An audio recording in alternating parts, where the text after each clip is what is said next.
అందరికీ నమస్కారం. నేను హరీష్ రంగోజీ. అయితే మొన్న అనుకుంటా లోకేష్ గారు ఒక విషయం పైన మాట్లాడడం జరిగింది అసెంబ్లీలో.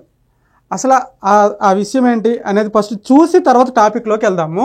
అధ్యక్ష, గౌరవ ఉప ముఖ్యమంత్రి గారి కన్నా జగన్మోహన్ రెడ్డి గారికి ఎక్కువ భద్రత సిబ్బంది ఉన్నారు అధ్యక్ష. It is matter of fact. Today ఎక్కడ కానీ మేము లీడర్ ఆఫ్ అపోజిషన్ కానీ ఎన్ని పరిణామాలు తీసుకోకుండా threat based on that Z+ security అని ఇస్తున్నాం. గౌరవ ఉప ముఖ్యమంత్రి గారికి Z కేటగిరీ ఉంది అధ్యక్ష, Z+ ఇచ్చారు అధ్యక్ష. అంటే ప్రభుత్వం చాలా క్లారిటీగా వ్యక్తిగత విభేదాలకు వెళ్ళేదేం కాదు.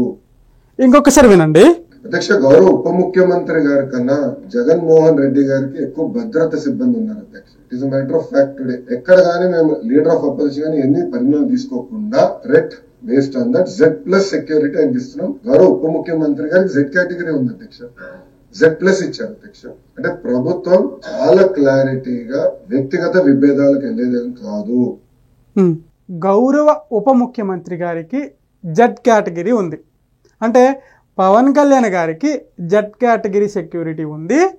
కానీ ఎక్స్ ముఖ్యమంత్రి అంటే గతంలో ముఖ్యమంత్రిగా పనిచేసినటువంటి జగన్మోహన్ రెడ్డికి Z+ కేటగిరీ ఇవ్వడం జరిగింది. Z+ కేటగిరీ ఇస్తున్నామని చెప్పేసి లోకేష్ గారు అసెంబ్లీలో మాట్లాడడం జరిగింది. అదే అసలు మనకి జనరల్గా చెప్పుకోవాలంటే 6 సెక్యూరిటీ కేటగిరీలు ఉంటాయి. అందులో ఒకటి ఏంటి, ఎస్పీజీ అంటే ప్రధానమంత్రి గారికి అది చాలా పవర్ఫుల్, అంటే దేశంలోనే పెద్ద సెక్యూరిటీ అనమాట, చాలా పవర్ఫుల్ సెక్యూరిటీ అది. ఆ తర్వాత హైయెస్ట్ కేటగిరీ ఏదైనా ఉంది అంటే ఆంధ్రప్రదేశ్లో Z+ కేటగిరీ. ఈ Z+ కేటగిరీ ఓన్లీ ఆంధ్రప్రదేశ్ ఇంతకుముందు చంద్రబాబు నాయుడు గారికి మాత్రమే ఉండేది. ఎందుకు ఇది ఉండేది అంటే 2003లో బాబు గారి పైన దాడి జరగడం జరిగింది, బాంబు దాడి జరగడం జరిగింది. దానికి కారణంగా Z+ కేటగిరీ కేంద్ర ప్రభుత్వం ఆయనకి కల్పించింది. అయిపోయిందా?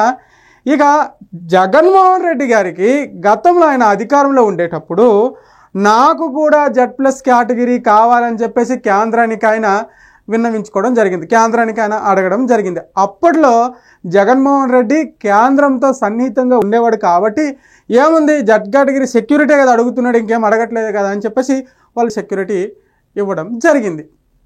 అయితే ఈ Z కేటగిరీ సెక్యూరిటీకి మినహా అంటే ఈ Z కేటగిరీ సెక్యూరిటీతో పాటు అదనంగా 986 మంది సెక్యూరిటీ ఆంధ్రప్రదేశ్ పోలీసుకు సంబంధించి, పోలీస్ సెక్యూరిటీకి సంబంధించి, బందోబస్తుకు సంబంధించి 986 మందిని ఆయన పెట్టుకున్నాడు అనమాట. ఇది కాకుండా ఆయన పర్సనల్ సెక్యూరిటీకి 50 మంది 60 మంది ఆయన పర్సనల్ సెక్యూరిటీ ఉండేవాళ్ళు.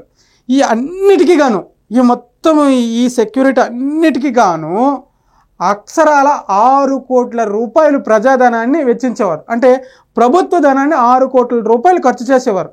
దీన్ని బట్టి మీకు ఏమర్థమైంది అంటే ముఖ్యమంత్రి అంటే అంత సెక్యూరిటీతో ఉండాలా? ఎందుకు అంత భయం? ప్రజల్లో తిరిగావు, ప్రజల్ని ఉద్ధరిస్తానన్నావు, నేనున్నా, నేను విన్నా, నేను కన్నా అని చెప్పేసి ఓ డైలాగులు వేసి ఇంత సెక్యూరిటీ పెట్టుకుని దగ్గర 686 మంది పోలీస్ శాఖకు సంబంధించిన సెక్యూరిటీ, మరొక 50 మంది పర్సనల్ సెక్యూరిటీకి పెట్టుకొని తిరిగి తర్వాత బుల్లెట్ ప్రూఫ్ కారులు, తర్వాత ఇల్లు చుట్టూ ఫెన్సింగ్ హాళ్ళు, ఎందుకంత భయం మీద బతకడము అనేది ఒక ప్రశ్న ఎవరికి? రాజకీయ వర్గాల్లో. ఓకేనా? దీనికోసము హోంమంత్రి అనిత గారు మాట్లాడారు. దానికోసం కూడా ఒక్కసారి విందాం. 986 మంది జగన్మోహన్ రెడ్డికి సీఎంగా ఉండేటప్పుడు అతనికి భద్రత కల్పించారు. దానికి ఒక స్పెషల్ ఫోర్స్ ని ఏర్పాటు చేసుకొని ఆయన 986 మందిని ఆయనకి రిక్రూట్ చేసుకున్నారు. 986 మందికి నెలకి అయ్యే ఖర్చు దగ్గర 5.787 కోట్లు, అంటే 6 కోట్లు దగ్గర. అంటే 986 మంది అతను కనుక కాపలా కాస్తే నెలకి అయ్యే ఖర్చు 6 కోట్లు. అయినా కూడా ఆ రోజు స్పెషల్ ఫోర్స్ పెట్టుకుని ఆయన చేసుకున్నాడు. అప్పుడు ఆయన సీఎం గా ఉన్నాడు. ఆయన స్పెషల్ సెక్యూరిటీ ఫోర్స్ ఏర్పాటు చేసుకున్నారు. అక్కడ ఇంత డబ్బులు ఖర్చు పెట్టి 5 సంవత్సరాలు ఎన్ని కోట్లు అయినా మీరే లెక్క పెట్టుకోండి. నెలకి 6 కోట్లు. దాన్ని బట్టి మీరు అర్థం చేసుకుని ఎన్ని వందల కోట్లు అయిందో మీరే అర్థం చేసుకోవాలి. ఈ రోజు జగన్మోహన్ రెడ్డి ఒక మాజీ సీఎం మాత్రమే. అతనికి ప్రతిపక్ష హోదా లేదు, ప్రతిపక్ష నాయకుడు కాదు. ఆయన కేవలం పులివెందుల ఎమ్మెల్యే. అదే విధంగా ఆయన ఏమి మంత్రి కూడా కాదు. ఓకే, ఈ రోజు హోమ్ మినిస్టర్ గా ఉన్న నాకు Y+ ఇస్తారు. ఆయన కేవలం పులివెందుల ఎమ్మెల్యేగా ఉన్న ఆయనకి కేవలం XCM అని ఒకే ఒక కారణంతో Z+ ఇచ్చారు. ఈ రోజు ఒకసారి ఆలోచన చేసుకుంటే జగన్మోహన్ రెడ్డి కూడా ఒక ఎమ్మెల్యేనే. ఆయనకి ఇవ్వాలనుకుంటే 1+1 ఇవ్వాలి. కానీ XCM హోదాలో ఉన్నారు కాబట్టి ఈ రోజు 58 మంది పనిచేస్తున్నారు. ఆ 58 మందికి నెలకి 30 లక్షల రూపాయలు ఖర్చు అవుతుంది గవర్నమెంట్ కి.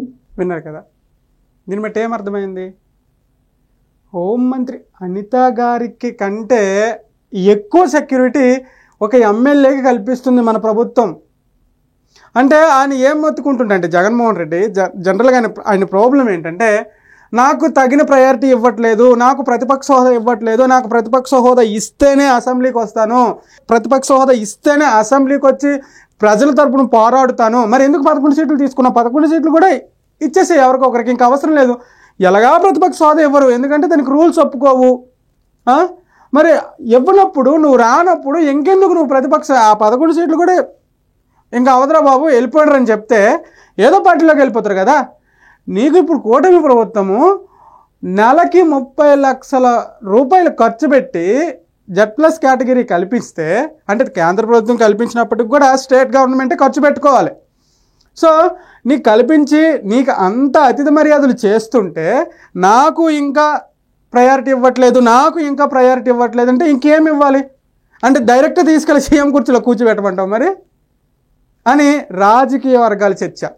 రాజకీయ వర్గాలు అనుకున్నారు, చాలామంది పొలిటికల్ అనలిస్టులు అనుకుంటున్నారు. అయినా ప్రధాన సమస్య ఏంటి అంటే జగన్మోహన్ రెడ్డి గారికి, అంటే అక్కడ ఇక్కడ విన్నమాట నేనేంటంటే, ఆయన పబ్లిసిటీ పిచ్చోడు అంటారు జనరల్గా. మీకు ఎట్లా చెప్పాలంటే, పాదయాత్ర ఇప్పుడు జనరల్గా పాదయాత్ర చేసినప్పుడు ఏం చేయాలి? నేను అప్పుడే గమనించిన, ఏం చేయాలి పాదయాత్ర చేసినప్పుడు? జనాల కష్టాలు తెలుసుకోవాలి, జనాలకి ఉన్న అవసరాలను తెలుసుకోవాలి. రేపు నేను అధికారంలోకి వచ్చిన తర్వాత ఈ అవసరాలను ఏ విధంగా నేను ఈ అవసరాలను ఏ విధంగా నేను తీర్చగలను అనే ప్రయారిటీతోనే పనిచేయాలి. కానీ ఫోటోలకి, పోజులకి, ముద్దులకి, హగ్గులకి నానా హంగామా చేసి ఏదో చేసి కింద మీద పడి అధికారంలోకి వచ్చేసి చుట్టూ ఫెన్సింగ్ హాలు కట్టుకొని ఎవరికి కనిపించకుండా బయటకు వస్తే ఒక 100 మంది, లోపలికి వెళ్తే ఒక 100 మంది, ఎవరైనా ఎదురు మాట్లాడితే లోపలేసేయడము, చాలా చాలా చాలా చాలా అంటే ఒక తుగ్లకు మాదిరిగా పరిపాలించిన నీకు ఈరోజు ప్రభుత్వం అసలు జగన్మోహన్ రెడ్డి ఎవరు? సాధారణ పులివెందుల ఎమ్మెల్యే, సాధారణంగా ఒక ఎమ్మెల్యే. ఆయనకి ఇప్పుడు అనిత గారు చెప్పినట్టుగా కల్పిస్తే సెక్యూరిటీ 1+1 కల్పించాలి.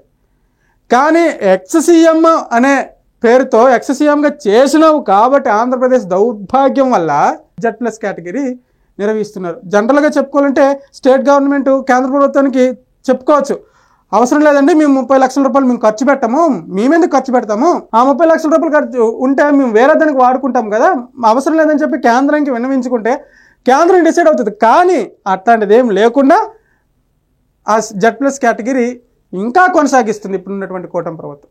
ఇంకా నాకు ప్రత్యక్ష హోదా ఇస్తేనే వస్తాను, ప్రజల సమస్యలను మాట్లాడుతాను అంటే దీంట్లో పాయింట్ లేదని చెప్పేసి నా అభిప్రాయం. సో నేను ఇచ్చే ఉచిత సలహా ఏంటంటే, ఇవన్నీ మానేసి ఇవన్నీ పక్కన పెట్టేసి సప్పుడుదాకా అసెంబ్లీకి వచ్చి ప్రజలకు ఏమైనా సమస్యలు ఉంటే, ప్రజలకు ఏమైనా అవసరాలు ఉంటే, కూటమి ప్రభుత్వం ఇచ్చిన మాట ఏమైనా తప్పిందని నీకు అనిపిస్తే, కూటమి ప్రభుత్వం వల్ల ప్రజలు ఏమైనా ఇబ్బంది పడుతున్నారని నీకు అనిపిస్తే నువ్వు వచ్చి అసెంబ్లీలో మాట్లాడు, నువ్వు వచ్చి అసెంబ్లీలో పోట్లాడు, నువ్వు వచ్చి అసెంబ్లీలో ప్రజల తరపున మాట్లాడు.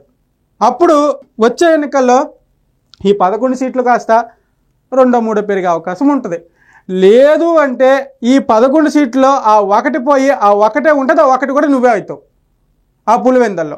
సో దయచేసి ఇది అర్థం చేసుకొని అసెంబ్లీకి రా, వచ్చి మాట్లాడు అనేది నా ఉచిత సలహా. అర్థమైంది అనుకుంటే థ్యాంక్ యూ. జై హింద్.